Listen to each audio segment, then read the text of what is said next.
Welcome to Charity Fellowship of Franklin, Indiana. We pray that this broadcast will be a blessing to you and that you will grow in grace and in the knowledge of the Lord Jesus Christ.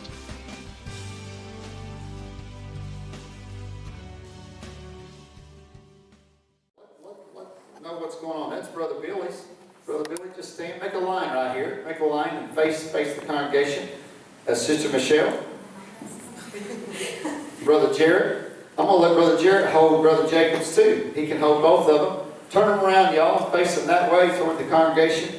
And let Brother Paul get you there. Praise God. What's going on here at Charity Fellowship? It's wonderful and it's good and it's God. And we give God all the glory for it. Give them a big hand.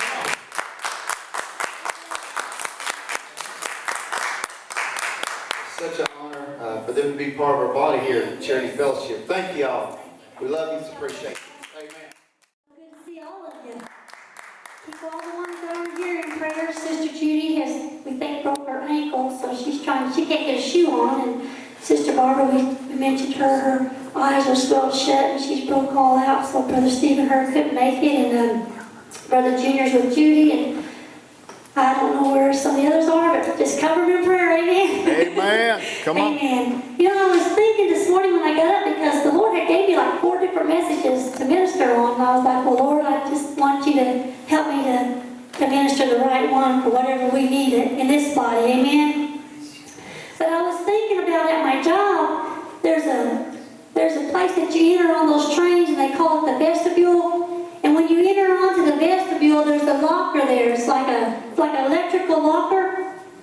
And I don't know nothing much about electrical stuff, but I know that if I open that panel, there's some buttons in there.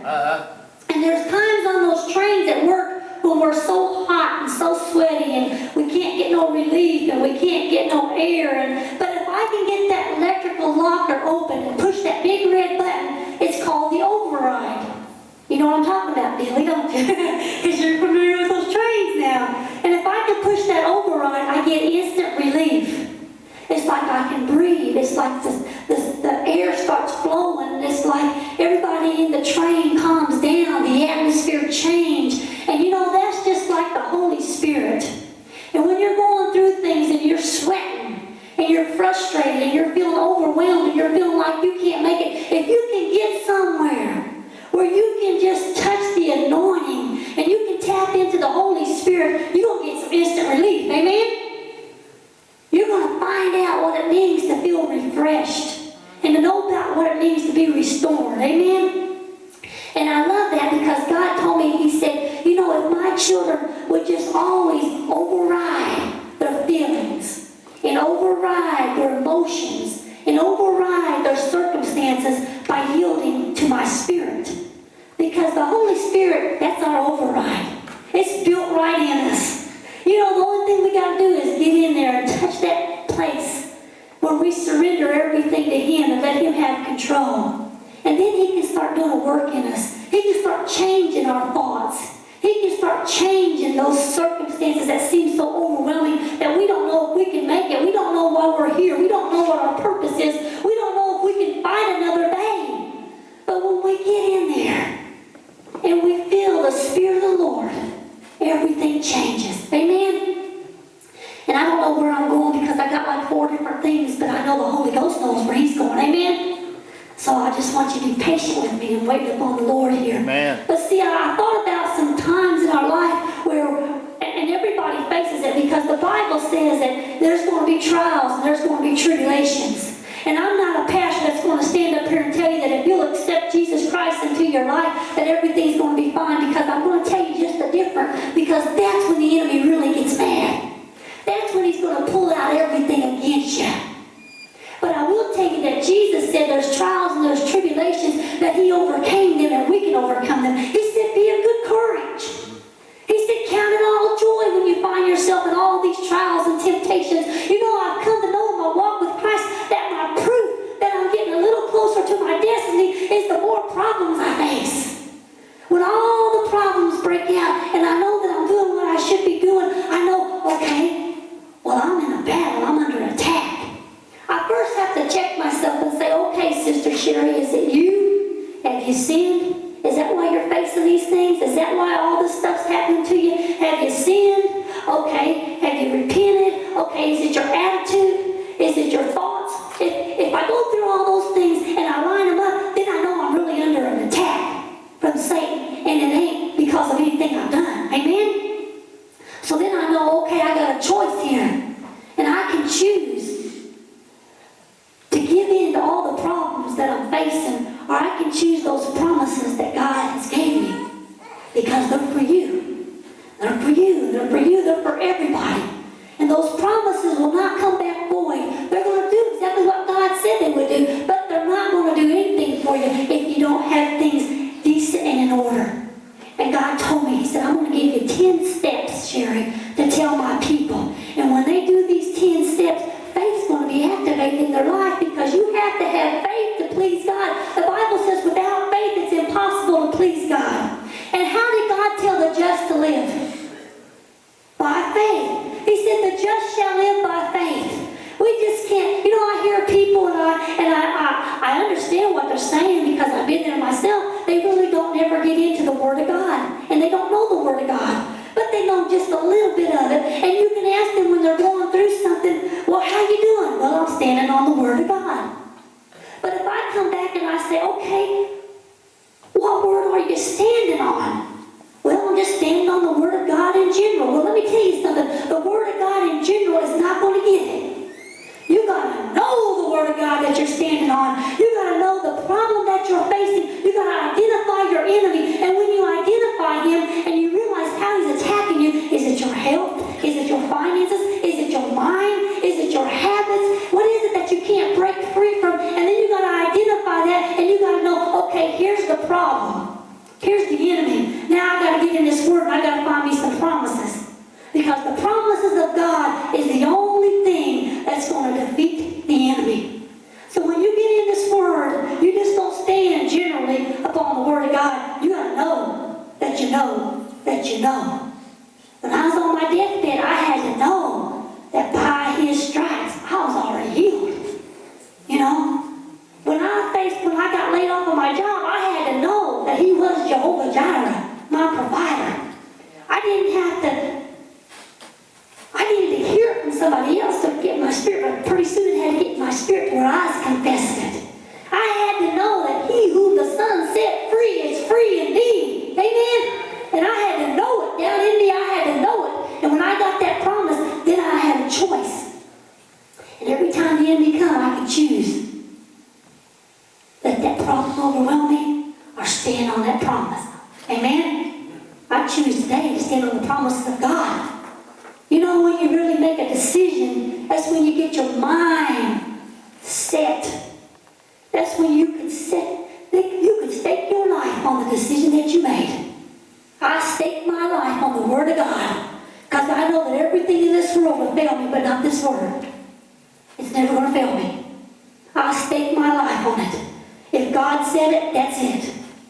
And when you get your mind set like that, oh man, you're a force to be reckoned with. When you start meditating on the Word of God and it gets in you, then you can have the promises of God. But you got to have the evidence.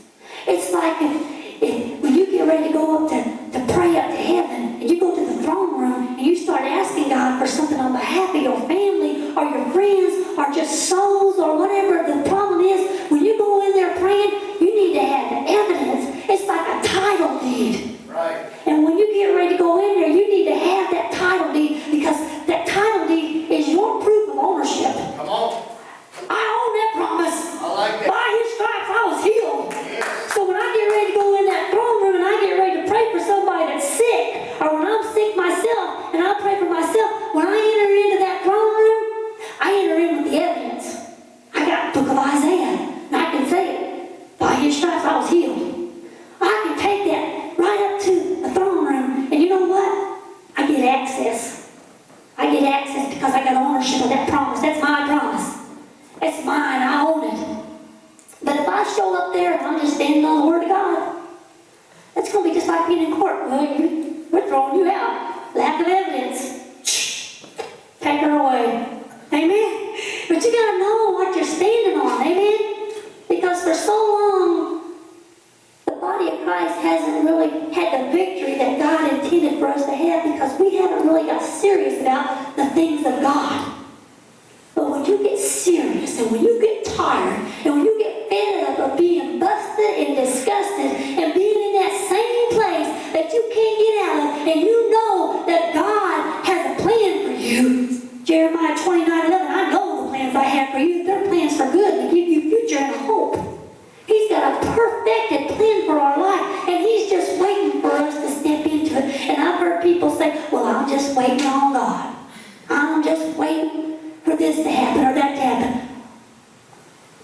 waiting on you. He's saying, I'm just waiting on you to make your mind up.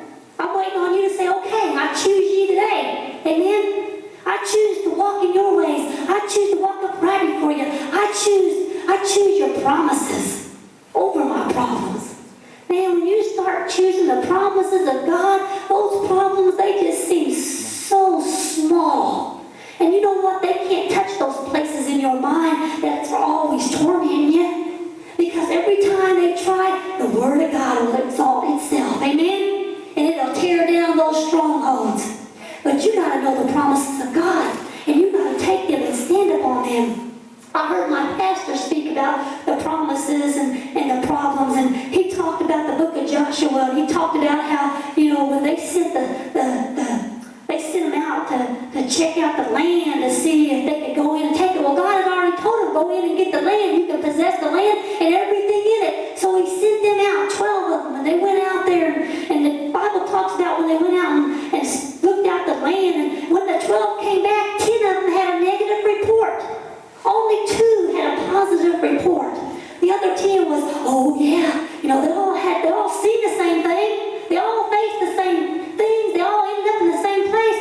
But when they got there, it was like they had those grapes. They were so big, they couldn't lift them. They had to put them on big poles until 2 of them could carry them. They was carrying them out. You know, when you think about what a blessed land. God said it would flow with milk and honey. And when they got there, they seen exactly what God said. All the blessings were there.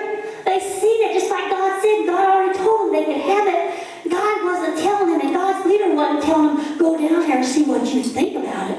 He just said, go down there and see. I'm already telling you what's going on there. I just want you to go down there and see.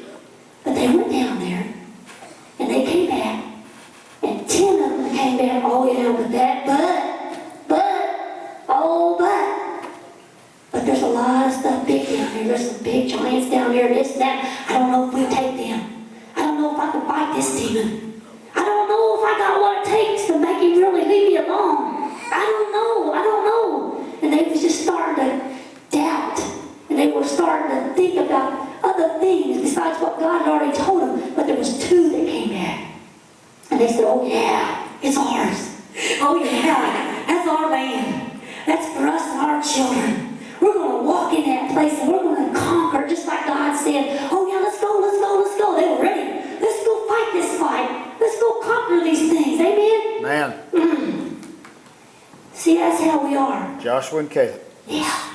Sometimes you can send the same 2 people out here and put them in the same atmosphere and want to choose one way and want to choose the other way. And I thought about growing up in a house of alcoholics and drug addicts and different things. And you can put 2 kids out of the same family. You can take 2 children that grew up in the same atmosphere, and one will run to the bottle and drown in it, and the other one will never partake of it because of perception. It's what you see, how you perceive things in your life.